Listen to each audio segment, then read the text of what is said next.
So मित्रांनो finally आम्ही येऊन पोहोचलोय तोरणमाळला.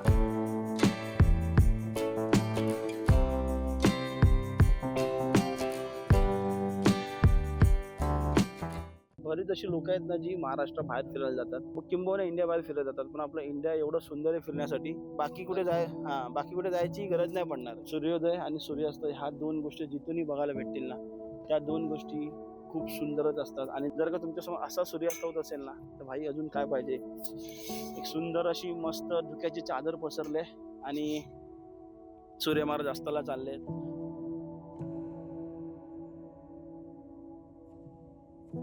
तो मंडळी चला फायनल आपण निघालो तोरणमाळ एक्सप्लोअर करायला. आता वाजले संध्याकाळचे 5. थोड्याच वेळात होईल सूर्यास्त.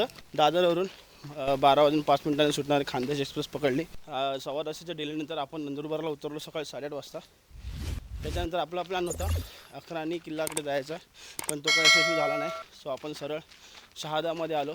शहादामधून आपण ट्रॅक्स केली, जीप केली शेअरिंगवाली, आणि तिच्याने मस्त सातपुड्याच्या पर्वतरांगांमधून फिरून मस्त फिरत आपण येऊन पोचलो तोरणमाळला. सो तोरणमाळला आलो. आता आल्याच्यानंतर करणार काय, कारण की सीन असा होता इथे ना हॉटेल आता हा सीझन ॲक्च्युली नाही आहे, सो एवढं पब्लिक नाही आहे. आणि ना काही ठिकाणी प्रॉपर्टीचं काम वगैरे चालू आहे. आणि जे पण काही प्रॉपर्टी वगैरे आहेत ना, काय प्रॉपर्टी हाय रेट आहेत एकदम. मला वाटत नाही काय सीन आहे तो. तर रेट्स मी तुम्हाला नंतर सांगेन. आपण ज्या प्रॉपर्टीमध्ये स्टे केलं आहे त्या प्रॉपर्टीचं सुद्धा तुम्हाला मी पूर्ण रेट आहेत ते मी नंतर सांगेन तुम्हाला. सो आता सर्वात आधी पण आपण सनसेट पॉईंट बघायला चाललो आहे. दम लागतो कारण की उंचावरती आहे. नाही म्हटलं तरी आपण जवळजवळ 1150 फूट उंचावरती आहे, मीटर उंचावरती आहे.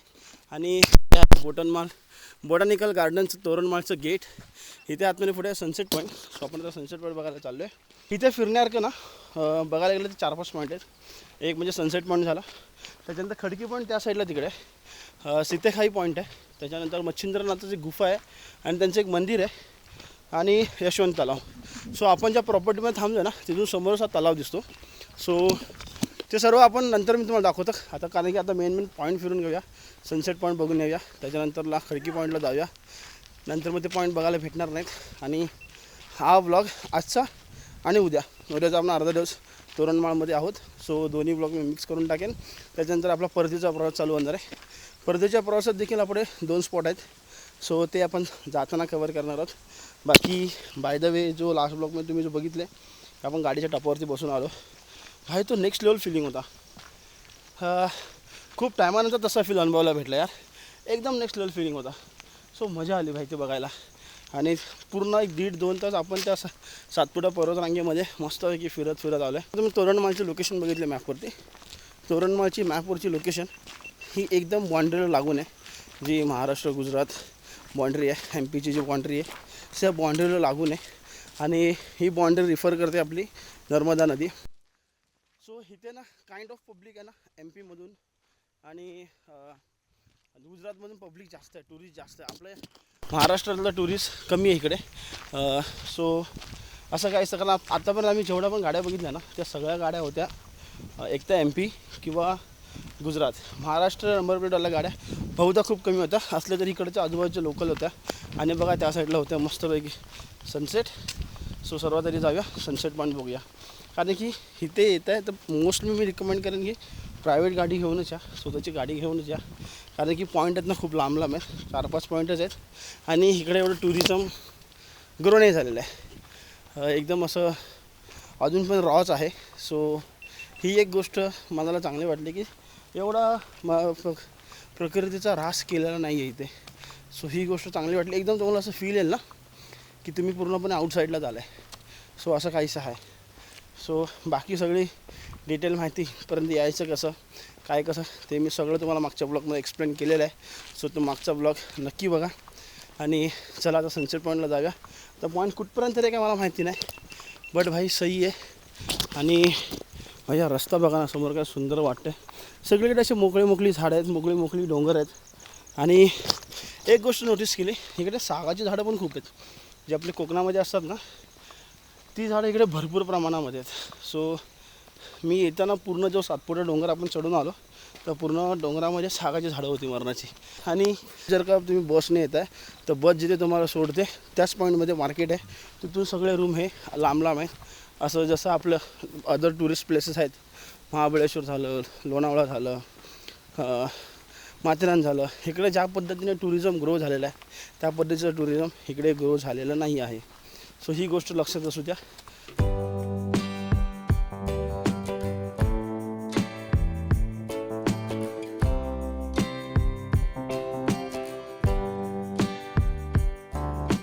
सनसेट पॉईंटला आपण सरळ येतो ना तर आपल्या राईट हँड लेफ्ट हँड साईडला आहे बोटॅनिकल गार्डन, जे इथे गव्हर्नमेंटने गार्डन बनवलं आहे. सो आपण गार्डनला देखील व्हिजिट करू शकतो, फ्रीमध्ये आहे. तर चला आधी मला गार्डन जरा बघून घेऊ. ते फक्त हे आहे म्हणजे फक्त झाडं लावून ठेवलेली आहेत आणि बाकी ह्या सर्व यांची ना प्राण्यांच्यावर माहिती दिलेली आहे, फुलांची वगैरे. बाकी असं का असं हे नाही आहे, एवढं काय बघण्यासारखं नाही आहे. जे ज्यांना झाडांमध्ये वगैरे आवड आहे त्याच्यासाठी हे बेस्ट आहे. बाकी इथे असं काय हे नाही आहे. सो बघा प्रत्येक झाडाची तर नावं दिलेली आहेत त्यांनी. आणि ते खेळ तर निवडुंग लावलं आहे, खेळ खैर. तर हे एरंडाचं झाड आहे. तो अशा पद्धतीचे झाडं आणि काय फुलपाखरू वगैरे हेच आहे. हे रुद्राक्षाचं झाड इथे लेफ्ट हँड साईडला. सो बस हे गार्डन आहे पूर्णपणे. तिकडे शेवगा वगैरे बऱ्याच प्रकारचे झाड लावलेले आहेत. आणि हे बोर, हनुमान फळ, सो तिकडे काय जास्वंद, जशी बऱ्याच प्रकारची झाडं इथे लावलेली आहेत. आणि ठिकठिकाणी पक्ष्यांची वगैरे माहिती दिलेली आहे. हे आहे बेलाचं झाड, बेलाचं. आणि मित्रांनो फायनली ते झाड जेव्हापासून मी जे चौकशी करत आलो ना तेव्हापासून मी विचार करत होतो की नक्की तोरणमाळ नाव का पडलं आहे, तोरणमाळ नाव का पडलं आहे. सो रिसर्च त्यांना कळलं की इथे तोरणाची झाडं खूप जास्त आहेत, त्याच्यामुळे ह्या पूर्ण डोंगराला तोरणमाळ म्हणून बोललं जातं. पण आता मला क्लिक होत नव्हतं की तोरणमाळ म्हणजे तोरणाची झाडं म्हणजे नक्की काय. सो बरं झालं आतमध्ये आलो. सो इथे आतमध्ये ना आता हे बघा इथे लिहिलेलं आहे तोरणा म्हणून लिहिलेलं आहे बघा. तर हे तोरणाचं झाड आहे, ह्याला तोरणाचं झाड म्हणतात. आणि ही झाडं इथे भरपूर प्रमाणात असल्यामुळे ह्याला तोरणमाळे नाव देण्यात आलं आहे. बाकी याच्या पाठीमागे काही लॉजिक नाही आहे. बाकी हाच एक सिंपल लॉजिक आहे. तोरणाची झाडं खूप जास्त असल्यामुळे इथे तोरणमाळे नाव देण्यात आलेलं आहे ह्या पूर्ण परिसराला, पूर्ण ह्या अभयारण्याला. ते बघा त्यासाठी निवडून घे जे आपल्याला सहसा बघायला भेटत नाही इकडे. आपल्या ह्याकडे ह्या साईडला जे राजस्थान बिजस्थान वाळवंटात जास्त साईडला बघायला भेटतात. सो ते तिथे ह्याचं ते एकदा बघून घेऊया. हे बघा हे इकडे आलं निवडून आलं. हे निवडून मी निवडून असं तर मी पहिल्यांदा बघितलं रे. एवढं मोठं निवडून कधी बघितलं नव्हतं. आपल्या महाराष्ट्रात तर नाहीच आपण कधी बघितलं एवढं मोठं निवडून. बघा निवडून किती मोठं आहे. सो बस हे आहे. बाकी इकडे या साईडला कारण की ना आता जसं आपल्या दादाने आपल्याला सांगितलं होतं की इकडे ज्या साईडला पाणी जास्त आहे ना तिकडे शेती चांगल्या प्रकारे करतात, कापूस ऊस वगैरे घेतात. इकडे वरती ना डोंगरावरती पाणी काय नाही आहे. सो इथे पीक आहे ना ते मोजक्या प्रमाणात घेतलं जातं. सिंगल पीक होतं, मका वगैरे इथलं घेतलं जातो या साईडला वरती. तो दादा आपल्याला सांगत होता. बाकी इकडून आलो आता ह्या साईडला जाऊन बघू इकडे काय. बाकी त्या साईडला तिकडे पण झाडं आहेत, फिरू शकता तुम्ही. इकडे फिरण्यासाठी चांगलं आहे, व्यवस्थित मस्त आहे. सो अशा बऱ्याच प्रकारची झाडं इथे या बोटॅनिकल गार्डनमध्ये लावलेली आहे. सो एकदा सनसेट पॉईंटला येतच आहे तर नक्की इथे व्हिजिट करून जावा. सो मित्रांनो इकडे ना गव्हर्नमेंटची टेंट सुविधा पण आहे. बट इथं सीन असा आहे ना की इकडे ना जास्त माझ्या मते तर इकडे जास्त ना पब्लिक पण येतच नाही आहे. त्याच्यामुळे हे टेंट सुविधावर जशाचं जसं ओसाड पडलेलं आहे पूर्णपणे. म्हणजे याची ना अजिबात देखरेखच नाही आहे. हे बघा ना या साईडला इकडे हे टेंटवर लावले, टेंट बिंट सगळे उडालेले आहेत. आहे तुम्हाला दिसत असतील, भाऊ आपला कॅप्चर करत असेल डीजी भाऊ. हे बघा हे टेंट बिंट सगळं असे ओपन पडलेलं आहे, तिथं कोण बघायला नाही आहे. कारण की ॲक्च्युली सीन असं आहे ना की आपल्या महाराष्ट्रातल्या लोकांना हे पडतं लांब. आणि बाकी MP आणि गुजरातवाले जे आजूबाजूची पब्लिक आहे ती काय सकाळी येत असेल संध्याकाळपर्यंत निघत असेल. कारण आम्ही आता 1-2 फॅमिलीला विचारलं सुद्धा तिथे.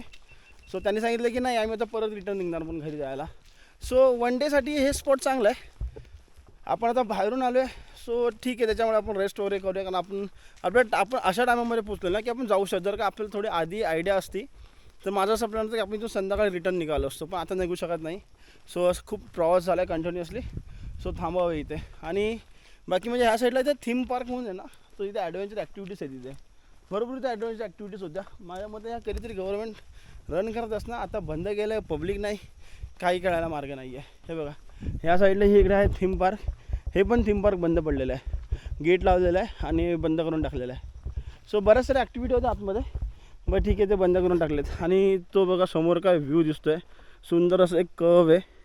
आणि हा समोर आहे इकडे सूर्य महाराज चाललेत ह्या समोर इकडे अस्ताला. आणि ही संपूर्ण सातपुडा पर्वतरांग ह्या साईडला काय सुंदर वाटते. सो चला इथे सनसेट पॉईंटला जाऊन बसूया. बाकी काय आपल्याला आज करायला आहे नाही, इथे थोडं बसू. सूर्य महाराज थोडं अस्ताला गेले की मग आपण थोडं मार्केट फिरायला जाऊया.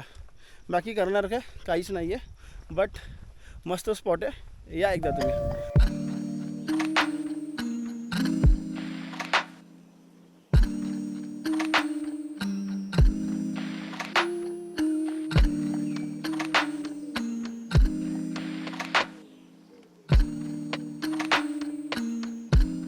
सो मित्रांनो फायनली आम्ही येऊन पोहोचलोय तोरणमाळला. तोरणमाळसाठी का फॅसिनेटेड होतो तुला म्हणजे तू शाळेत भूगोलाच्या पुस्तकामध्ये ऐकलंय का महाराष्ट्रातली काही थंड हवेची ठिकाणं झाडा हे होतं. तो त्या टायमाला ना काही 5-6 नावं होती मोजकीच. त्यातलं एक म्हणजे माथेरान, दुसरं महाबळेश्वर, माथेरान, महाबळेश्वर, पंचगणी, एक चिखलदरा, त्याच्यानंतरला एक तोरणमाळ. ही 5-6 नावं होती. त्या टायमाला ना मनाचं फॅसिनेट होतं की भाई जायचं म्हणून कधीतरी या थंड हवेच्या ठिकाणांना भेट द्यायची अशी मनामध्ये इच्छा होती. आणि फायनली हळूहळू जसे मोठे होत गेलो तसं माथेरान बघितलं आपण, लोणावळा बघितलं, खंडाळा बघितलं, महाबळेश्वर गेलो, पाचगणी गेलो. तर राहिलं होतं तोरणमाळ आणि चिखलदरा. सो ज्या टायमाला एक प्लॅन ठरला की नंदुरबारला यायचं म्हणून त्या टायमाला दोघात पहिला विचार आला की तोरणमाळ. नंदुरबार आम्ही का निवडलं त्याच्यासाठी त्याच्यामागे एक मोठी बॅक स्टोरी. सीन असं आहे ना की हे जेव्हा आम्ही चॅनल ओपन केलं, हे चॅनल ओपन करायच्या आधी आपण बरंच फिरलो, नाही म्हटलं तरी आम्ही बरंच ठिकाणी आम्ही फिरत होतो. त्याच्यानंतर आम्ही म्हटलं चॅनल ओपन करूया, मग आम्ही लोकांनी चॅनल ओपन केलं. त्या टायमाला असं ठरवलेलं की फिरण्यासाठी भरपूर काय काय आहे. एक गोष्ट नोटीस केली होती की बरीच अशी लोक आहेत ना जी महाराष्ट्राबाहेर फिरायला जातात, किंबहुना इंडिया बाहेर फिरत जातात. पण आपलं इंडिया एवढं सुंदर आहे फिरण्यासाठी की मतलब बाकी कुठे जायची गरज नाही पडणार. म्हणजे गरज पडलीच नसेल. मी बोलत नाही, असं नाही बोलत आहे की बाकीची ठिकाणी एवढी सुंदर नसतील, पण आपला इंडिया एवढं सुंदर आहे ना की त्या ह्याच्यामध्ये बाकीची गोष्टी एवढी मॅटरच नाही करत आहे. सो आम्ही आधी असं ठरवलेलं की आपण सर्वात आधी पहिलं महाराष्ट्र फिरायचा. नंतरला असं ठरलं की महाराष्ट्रामध्ये 35-36 जिल्हे आहेत, तर 36 जिल्हे कव्हर करूया. मी हजारदा जर का तुम्ही आपले मोठे ब्लॉग बघितले असाल ना, तर मी मोठ्या ब्लॉगमध्ये हजारदा म्हटलंय की एक सिरीज आहे मला चालू करायची आहे, एक माझं स्वप्न आहे जे मला पूर्ण करायचं आहे की मला संपूर्ण आपलं महाराष्ट्र बघायचं. महाराष्ट्रातलं एक फेमस स्पॉट असतील किंवा काय असतील, 36 जिल्हे आम्हाला फिरायचे. सो त्यापैकी जर का बघायला गेलं तर आपण पूर्ण कोकण पट्टा फिरलोय. त्याच्यानंतर आपण पश्चिम महाराष्ट्र, ज्याला आपण पुणे विभाग म्हटलं जातो, पुणे विभागही आपण बऱ्यापैकी फिरलोय. खानदेशमध्ये आपण नाशिक विभाग फिरलो होतो. त्याच्यानंतर मराठवाड्यामध्ये आपण छत्रपती संभाजीनगर जाऊन आलोय, आपण अहिल्यानगर जाऊन आलोय, आपण नांदेड जाऊन आलोय. बाकी उर्वरित महाराष्ट्र फिरायचा बाकी होता. सो आता म्हटलं चला खूप टाइम झालाय, म्हटलं काही आपण मुंबईच्या आजूबाजूला फिरतोय, ते म्हटलं आहे ना त्या सिरीजची सुरुवात करावी. सो आता तुम्हाला दर महिन्याला एक चांगले सिरीज बघायला भेटेल ज्याच्यामध्ये आम्ही महाराष्ट्रातले एक जिल्हे कव्हर करणार आहोत. सो मग आमचं पहिलं असं ठरलंय की आपण सर्वात पहिले नंदुरबारलाच जाऊया, कारण की तोरणमाळ मला बघायचं होतं. तोरणमाळसाठी मी स्वतः खूप फॅसिनेटेड होतो आणि मेन म्हणजे सूर्यास्त बघायचं होतं मला, कारण की मी हजारदा म्हटलंय सूर्योदय आणि सूर्यास्त ह्या 2 गोष्टी जिथूनही बघायला भेटतील ना, त्या 2 गोष्टी खूप सुंदरच असतात. आणि जर का तुमच्यासमोर असा सूर्यास्त होत असेल ना, तर भाई अजून काय पाहिजे. एक सुंदर अशी मस्त धुक्याची चादर पसरले आणि सूर्य महाराज अस्ताला चालले. मगाचपर्यंत सूर्य महाराजांचं एकदम असं प्रखर रूप होतं, पण आता बघा किती शांत आणि सोज्वल आहेत. सो ते बघायला पण एवढं सुंदर वाटतंय ना. सो यस, आपण सनराईज आणि सनसेट लेवर आहे, मग ते कुठेही बघायला भेटले तरी आपल्याला ते जास्त आवडतात. सो काही बरं वाटतंय, काय बोलतो वरती डे. आम्ही आमच्या वेनमला मिस करतोय, बट वेनमचा सीन असं आहे ना की बऱ्याच जणांना आता बोलला गेलं तर बरेच जण म्हणतात अरे काय बाईक सोडून दिली ड्रायव्हर. बाईक राईड मित्रांनो सुटलेली नाही, बाईक राईड होत राहणार आहे. पण बाईक राईडचं सीन असं आहे ना की आपल्या कामाच्या धावपळीतून आपल्याला एवढा टाइम भेटत नाही की आपण लांबच्या ठिकाणांना भेट देऊ. आता हे पण नाही म्हटलं तर 300-350 किलोमीटर आहे समथिंग. सो एवढं बाईक चालवत येणं आणि मग ते परत जाणं, कारण आपल्याला मंगळवारी सकाळी पोहोचायचं जॉबला. सो 2 दिवसाचा आपल्याला टाइम होता. सो रेल्वेने ते बरं पडतं, रात्रीची ओव्हरनाईट गाडी पकडा, येऊन उतरलो डायरेक्ट इथे आलो. आता इथे आजूबाजूचे 2-4 अजून स्पॉट फिरणार. परवा उद्या रात्रीची आपली गाडी आहे, ती गाडी करून आपण परत मुंबईला सकाळी पोहोचू, आपण आपल्या कामावरती जाऊ. सो अशा पद्धतीने प्रत्येक जिल्ह्याच्या सिरीज येतील. ह्याच्या आधीचे 2 ब्लॉग तुम्ही बघितले असेल तर थोडंसं तुम्हाला डिफरंट बघायला भेटलं असेल, जिल्ह्यांची माहिती वगैरे बघायला भेटली असेल. आता नवीन आहोत पण हळूहळू ट्राय करते की जसं ट्रॅव्हल पुढे वाढत जाईल तसं खूप चांगल्या पद्धतीने आपण ब्लॉग आम्ही एक्सप्लोर करत जाऊ, आपले डिस्ट्रिक्ट आपण एक्सप्लोर करत जाऊ. आणि बाकी बाय द वे, तोरणमाळ थंड हवेचं ठिकाण महाराष्ट्रातलं. इथून गुजरात आणि मध्य प्रदेश खूप जवळ आहे, हार्डली 100 किलोमीटरपेक्षा कमी अंतरावरती. जर तुम्ही मॅप बघितलात मॅपवरती जवळ आहे. ह्या जागेला तोरणमाळ का म्हणतात ते मी तुम्हाला मगाशी गार्डनमध्ये सांगितलं, तरी परत एकदा सांगतो. ह्या जागेला तोरणमाळ ह्याच्यासाठी म्हणतात कारण की इथं तोरणाची झाडं भरपूर प्रमाणात आहेत, त्यामुळे ह्याला तोरणमाळ असं म्हटलं जातं. ज्या टायमाला आपण राणीपुरावरून वरती येत होतो, लास्ट ब्लॉग जर तुम्ही पाहिला असेल तर तिथे तुम्हाला सागाची झाडं खूप प्रमाणात बघायला भेटली असतील. आणि ही माझ्या पाठीमागे जे आपली पूर्ण सातपुडा पर्वत रांगे याच्यामुळे सागाची झाडं खूप प्रमाणामध्ये आहेत, जे आपल्या कोकणात सुद्धा बघायला भेटतात. सो बस तोरणमाळमध्ये 4-5 ठिकाणं बघण्यासारखी आहेत. त्यातलं पहिलं ठिकाण आहे सनसेट पॉईंट, त्याच्यानंतरला बोटॅनिकल गार्डन आलं. बाकी पुढे तिकडे थीम पार्क वगैरे आहे ते सगळं बंद आहे. त्याच्यानंतर एक सीतेखाई गुफा म्हणून आहे, सीतेखाई दरी म्हणून आहे, ती आपण बघायला जाणार आहे उद्या सकाळी. कारण आता आपला टाइम नाही, तिथून जवळ 2-3 किलोमीटर लांब आहे. ॲक्च्युली सीन असं आहे की तिथं तुम्ही येतात पर्सनल व्हेकल असेल ना तर खूप चांगली गोष्ट आहे, कारण पॉईंट सगळे खूप लांब लांब आहेत. मोजकेच पॉईंट तर म्हणजे लांब लांब आहेत. त्याच्यानंतर मच्छिंद्रनाथांची गुफा आहे आणि एक ना जरा गरम पाण्याचा कुंड आहे, जे मी बघितलं होतं, सर्च केलं होतं, पण ते अजूनपर्यंत काही आपल्याला कुठे भेटलं नाहीये. तर चौकशी करू. त्याला नर्मदा मातेचं उगमस्थान म्हटलं जातं. चौकशी करू. जर का ते आपल्याला बघायला भेटलं तर ते पण आपण कव्हर करणार आहे.